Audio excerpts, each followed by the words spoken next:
Bonjour et bienvenue sur Presswoman. J'espère que vous portez bien. Quant à moi, ça va. Aujourd'hui, je veux parler d'un sujet assez délicat. Je veux donner mon avis parce que je pense que j'ai un peu d'expérience dans ce domaine-là et je veux donner mon avis. Et si je devais donner un nom ou un thème à ce sujet-là, je lui donnerai le nom de, ou bien le titre de bâtir sur ce qui t'a détruit. Bon, ben, pas, bon, je vais dire sur ce qui a essayé de te détruire. Parce que quand tu es encore en vie, ça veut dire que, voilà, tu peux toujours réaliser de bonnes choses et tu peux toujours te relever même quand tu es tombé. Et quelqu'un qui est détruit, c'est celui-là qui est même mort, mort et enterré. Parce que il est irrécupérable et voilà, on ne peut plus rien faire. Mais celui qui est encore en vie, c'est celui qui traverse des situations difficiles, mais qui est encore en vie, c'est celui qui a essayé d'être détruit par ces situations-là, mais qui est jusqu'ici en vie, et à qui Dieu donne la possibilité d'être encore en vie, parce que, bien évidemment, il a encore des choses à accomplir.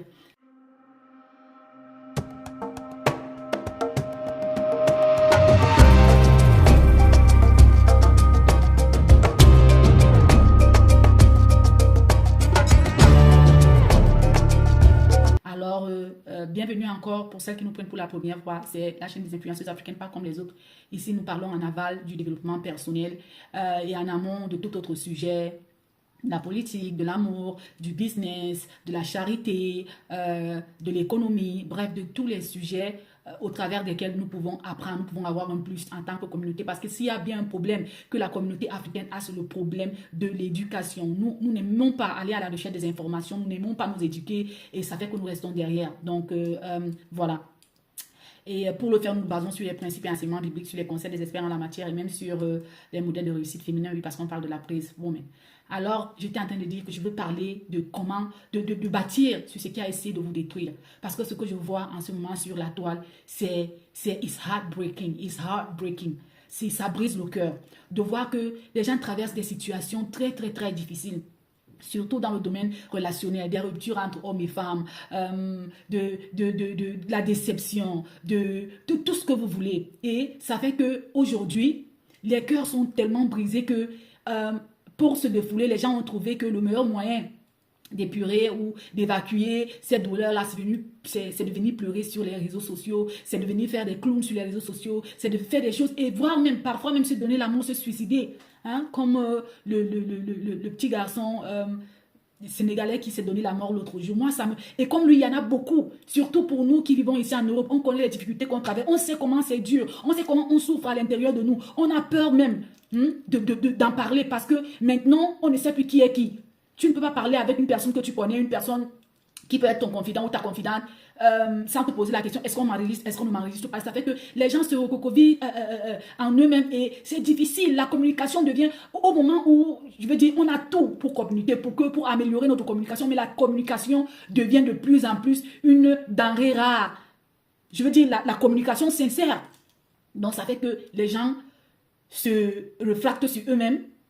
Et au finish, ils trouvent que la meilleure solution, c'est de se donner la mort ou d'abandonner carrément. Non, non, ce n'est pas la meilleure solution. Moi, je viens dire à quelqu'un ici qui traverse des moments difficiles. J'ai vu l'autre jour une fille sur les réseaux sociaux pleurer parce que on venait de lui briser son cœur. Son compagnon, je ne sais pas moi, de 3-4 ans, venait de la laisser sans raison aucune et tout. Et elle pleurait vraiment à chaudes larmes, mais sauf qu'elle est venue faire ça sur les réseaux. Est-ce que quand tu viens faire ça sur les réseaux, ça enlève la peine que tu as? Non, parce que quand tu éteins ton téléphone, quand la caméra ne tourne plus, quand le tournage s'arrête, la peine demeure, la douleur, elle est inouïe, elle demeure, elle est en toi. Elle est en toi. Quand tu fermes les yeux, tu la vois, elle devient une personne. Parce que c'est pour ça que parfois la parole de Dieu dit qu'on ne combat pas contre la chair. On ne combat pas contre la chair et le sang. On ne combat pas contre ça. Parce que les gens ne peuvent pas s'imaginer le mal qui est déversé là dehors. Bref, quand il dit les gens ne peuvent pas s'imaginer, vous voyez tous les jours ce qui se passe sur les réseaux sociaux. Comment les gens meurent par-ci, comment un petit enfant a assassiné une petite fille, comment un enfant est sorti de la maison pour aller à l'école, il n'est plus jamais revenu, comment une petite fille allait à l'école, le temps d'une petite bagarre avec sa camarade de classe, le lendemain et tout, elle disparaît et tout. Le monde est devenu méchant. Hein? Quelqu'un à qui tu as fait confiance, avec qui tu pensais que vous pouvez bâtir quelque chose. Du jour au lendemain, il se lève, il te brise le cœur. Tu ne lui as rien fait. Mais ne te pose pas la question. Ce n'est pas parce que c'est toi le problème. C'est parce que, bien évidemment, ça ne va plus.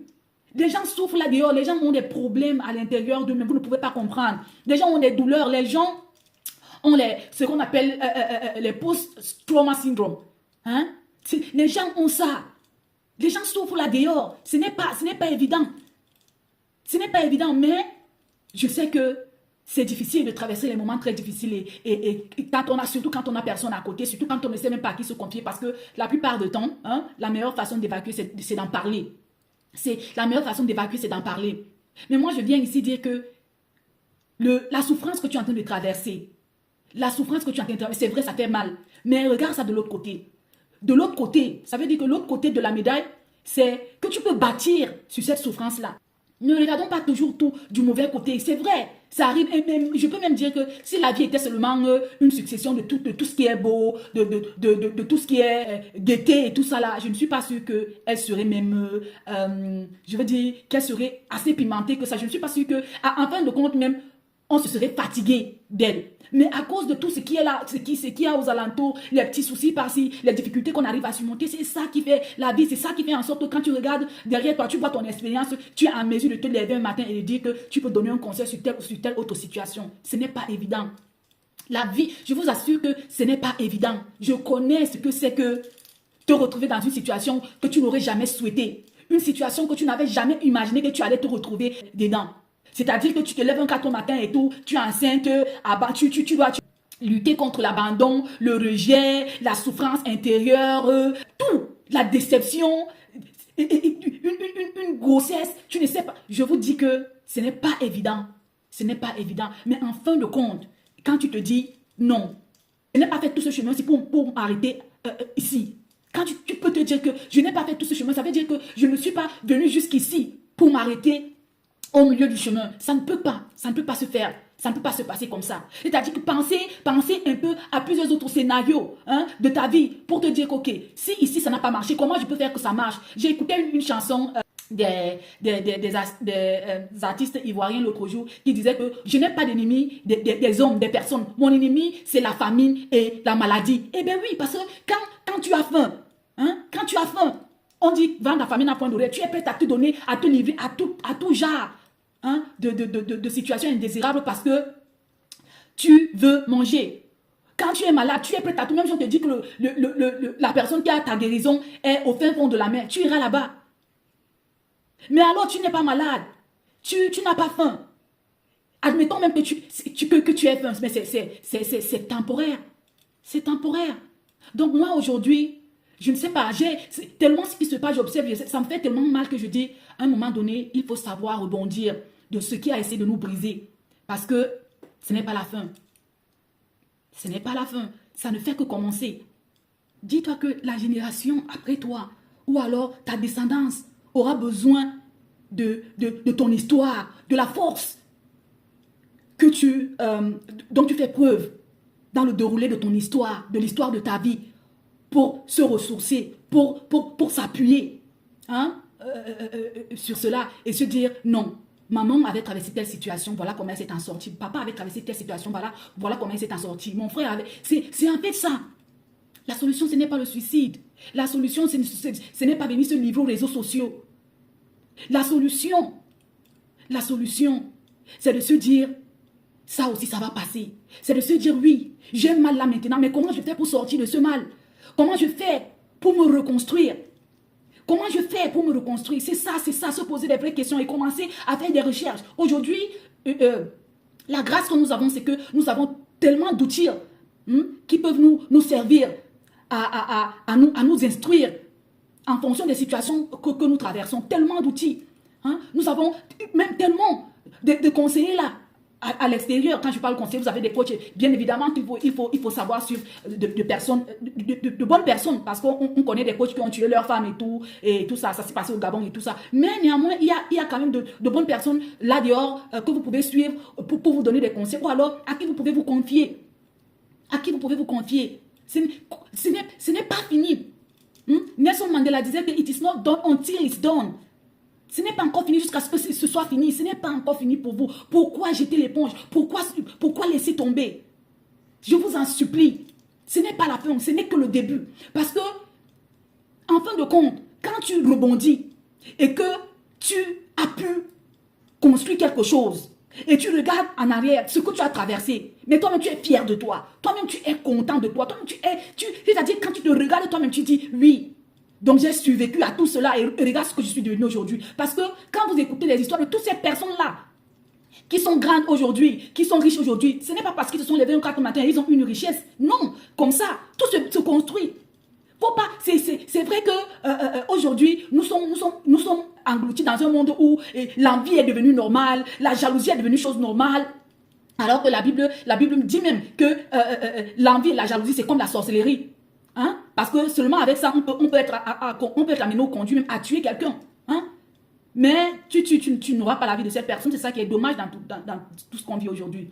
Sur les réseaux, c'est devenu n'importe quoi. C'est-à-dire que quelqu'un peut te haïr et venir comme ça le dire ouvertement alors que tu ne lui as rien fait. Et cette personne est prête à tout mettre en jeu pour te détruire, pour rien, gratuitement. C'est ce que la vie est devenue aujourd'hui. Mais est-ce qu'il faut s'arrêter là? Est-ce qu'il faut s'arrêter là? Non. Ma soeur, tu as vécu une mauvaise rupture amoureuse et tout. Lève-toi. Bâti de cette rupture-là, bâti de cette peine-là, bâti. Trouve-toi quelque chose à faire. N'aie pas faim parce que généralement, c'est quand on a faim. De là, il y a la dépendance. On dépendait de cette personne-là parce que nous-mêmes, sur nous-mêmes, on ne peut pas s'appuyer sur nous-mêmes parce qu'on n'a pas des moyens. Et maintenant, aujourd'hui, on se dit, ma vie va s'arrêter parce que je n'ai plus ci, je n'ai plus ça. Non. Alors que si tu peux te construire ta vie ici, de sorte que tu peux d'abord compter sur toi-même avant de compter sur toute autre personne, même si c'est que la rupture-là vient, believe you me, elle ne va pas t'affecter comme si, quand tu n'as rien, quand tu dois dépendre des gens. Non. Non, il faut se battre. Ce n'est pas évident, je sais. Ce n'est pas facile, je sais. Mais je vous en supplie pour votre génération, pour votre descendance, pour ce que vous avez de plus cher dans ce monde. Quand Dieu vous donne encore la possibilité d'être en vie, après tout ce que vous avez vécu, toutes les peines que vous avez vécues, c'est parce que il veut faire de vos espérances, de votre histoire, un témoignage. Il veut bâtir sur vos expériences. Il veut faire de ces expériences-là l'objet même de votre élévation. L'objet même de votre élévation. Ce n'est pas un cours de religion ou quoi que ce soit. Je parle avec le cœur. Mais en tant que personne, je veux dire, spirituelle aussi et chrétienne, au plus profond de moi, c'est ce que je ressens en fait. C'est ce que je ressens, je vous en supplie. Ne laissez pas tomber. Ne jetez pas l'éponge. Je sais que ce n'est pas facile.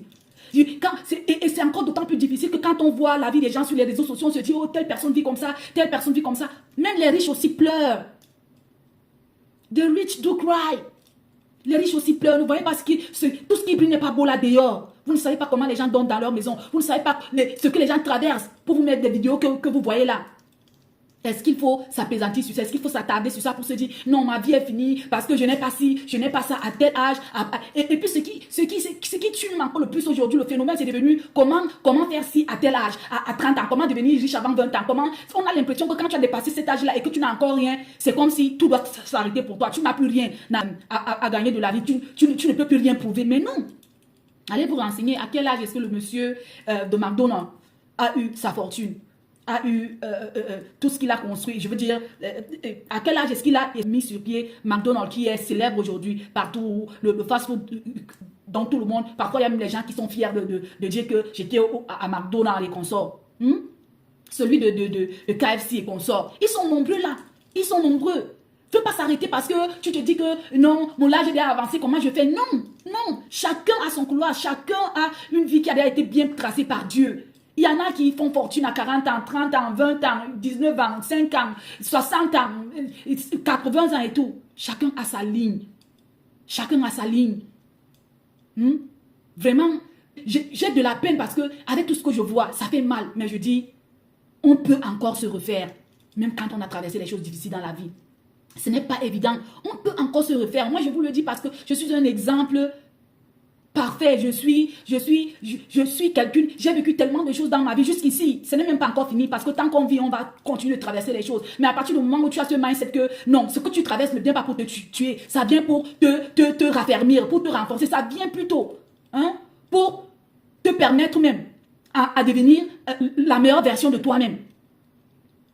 là, on peut se ressaisir et se dire, ok, comment, où est-ce que j'ai fauté, qu'est-ce que je fais maintenant, comment est-ce que je peux rebondir et continuer d'avancer. C'est la vie. On n'est jamais en retard. On n'est jamais en retard par rapport à qui, par rapport à quoi. Vu que tu n'as pas mon destin, je n'ai pas ton destin. Sur quoi est-ce que tu te bases pour croire que tu es en retard?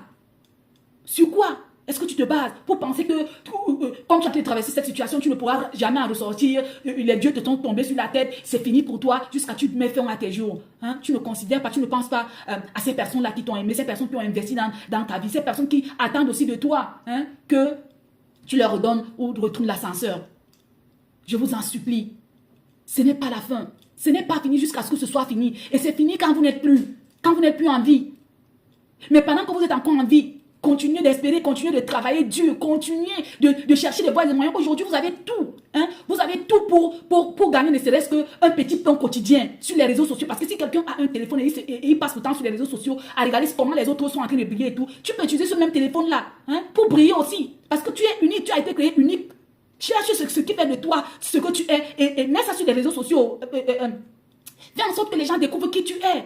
Par les skits de comédie, par ce que tu veux. Mais n'abandonne pas. Vraiment, c'était mon message aujourd'hui. Alors, pour tous ceux dont ce contenu plaira, n'hésitez pas de vous abonner, de liker, de partager, d'activer la cloche de notification et de continuer de nous suivre. Partagez, s'il vous plaît. Merci encore et portez-vous bien.